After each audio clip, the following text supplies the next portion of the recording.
Hey everybody, welcome to the New Deal, New Minute for October 20th, 2020. I'm Jerry Nutini.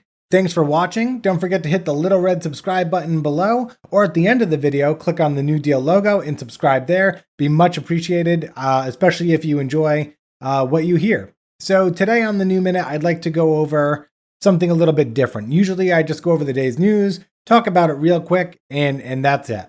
I have a good time doing it. But today, I'd like to do a little bit of a focus on an issue, and that is the political divide in America from a liberal perspective. I just want to provide some context for how I think about political issues and what those guiding principles are and why I have them. So without further ado, I'd like to get into it. So the first thing is the golden rule. And that sounds really cheap. It sounds corny, but treat others how you would like to be treated.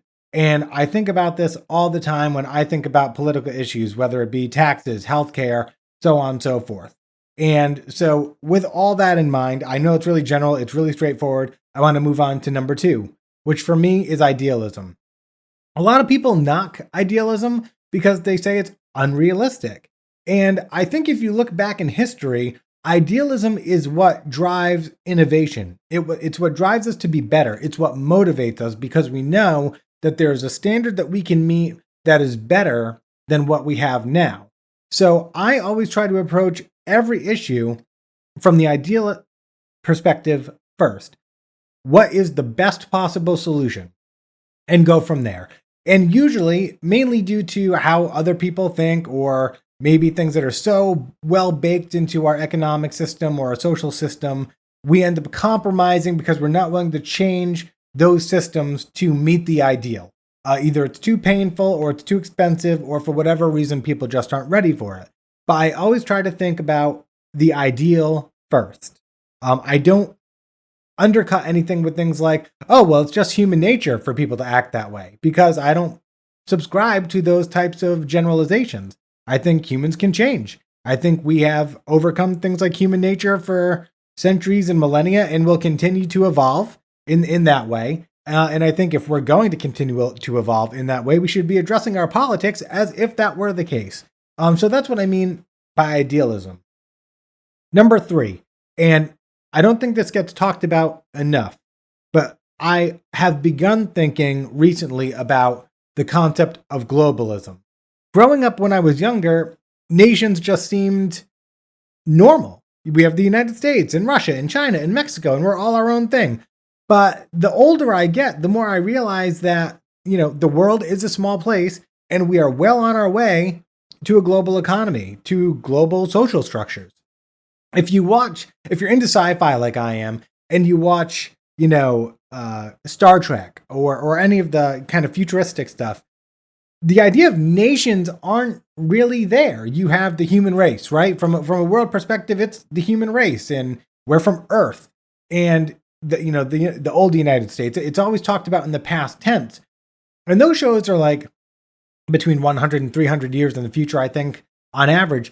But we're moving into a global society. The Earth is shrinking, so to speak. So I try to think about things from a global perspective. And so when we talk about things like immigration or trade or things along those lines, I'm doing so with a forward-thinking approach that we're going to be moving toward globalism. How do we kind of, again, bake that into our current policies? How do we preempt globalism in America? How do we lead the way?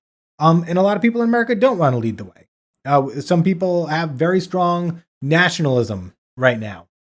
But I think about globalism. The next concept is, I was just trying to think about community over self. And that's not to say that you should never do anything for yourself and you should never put yourself first. This is really a military concept.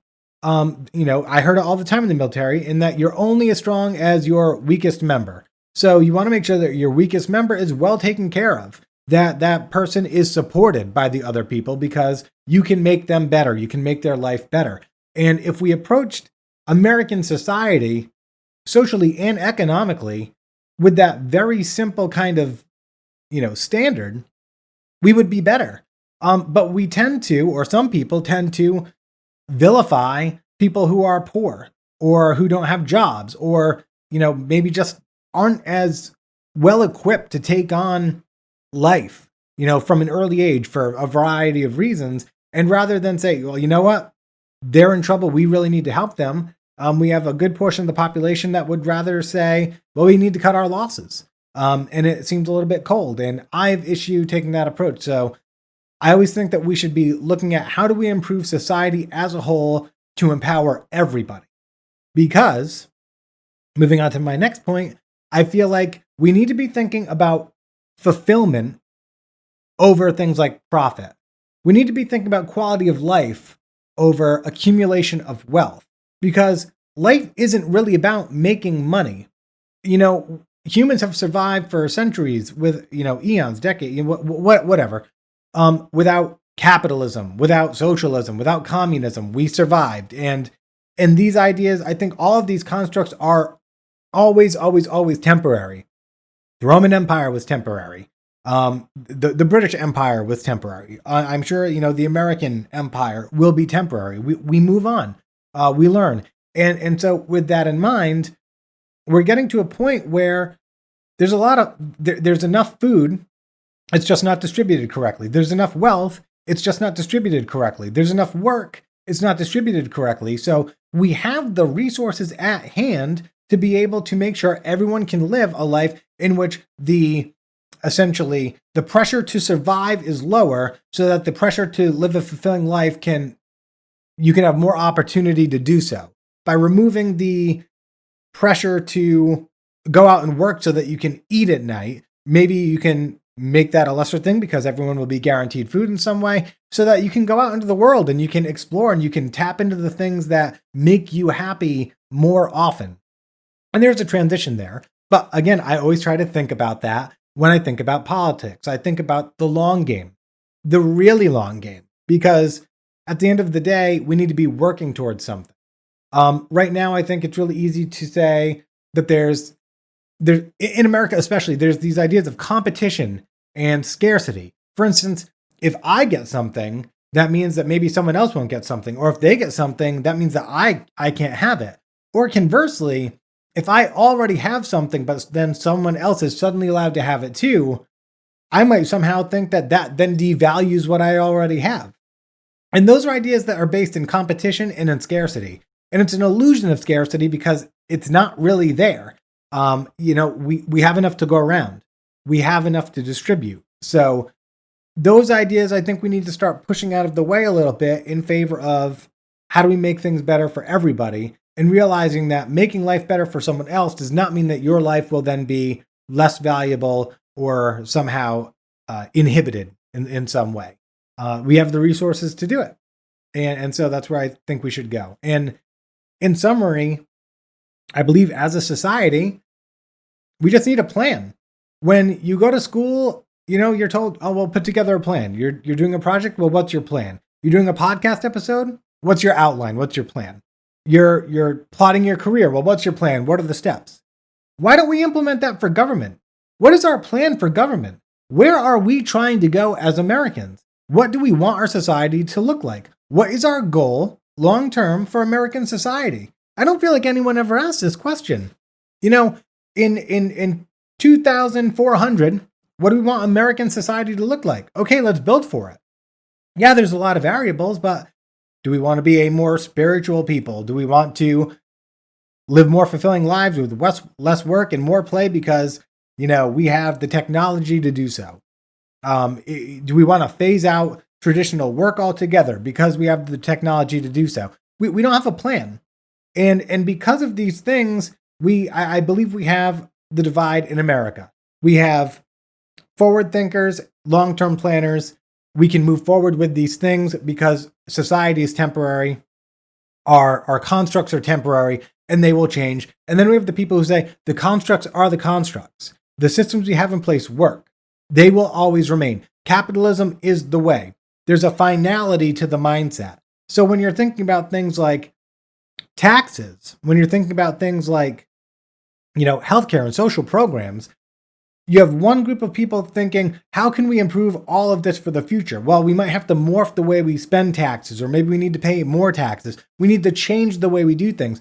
And then we have the conservatives, and they're called conservatives because they want to preserve current society. who kind of want to keep the status quo. They're not really thinking about the long game. They're more thinking about how do we make this system work the best forever, rather than how can we improve upon and change our system to work in better ways so that we can continue to evolve. And I think that's where the partisan divide lies.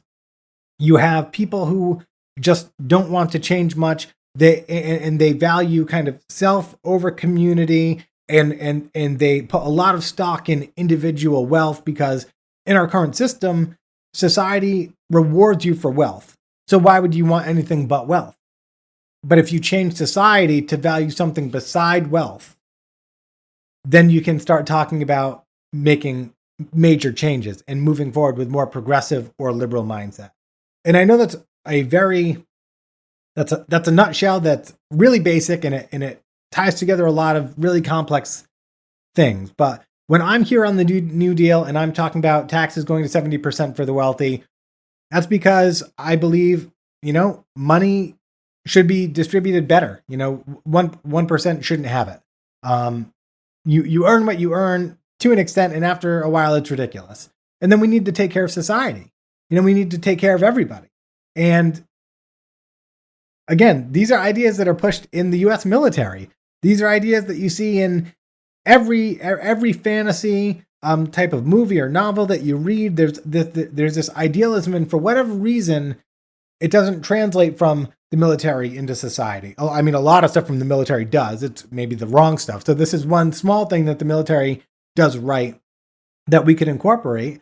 And I believe that if we can open up the dialogue to show that moving toward change, moving away from systems that have been in place for a while, if we open up that dialogue and we can show the benefit for everybody in a way that doesn't seem like it's going to take away from those who already have, I think we can see some progress. And again, very basic, but that is my short take, my abridged version of society in America, the partisan divide in America, and my liberal perspective on how I approach these issues. So I hope you enjoyed that. If you have any questions or comments, please put them below. Remember to hit the subscribe button on the New Deal logo here at the end of the video. And if you have any questions whatsoever, drop them in the comments. I'll try to get to them on the next New Minute or in the podcast. I want to answer those questions about the way I feel about things at large, what's going on in the world.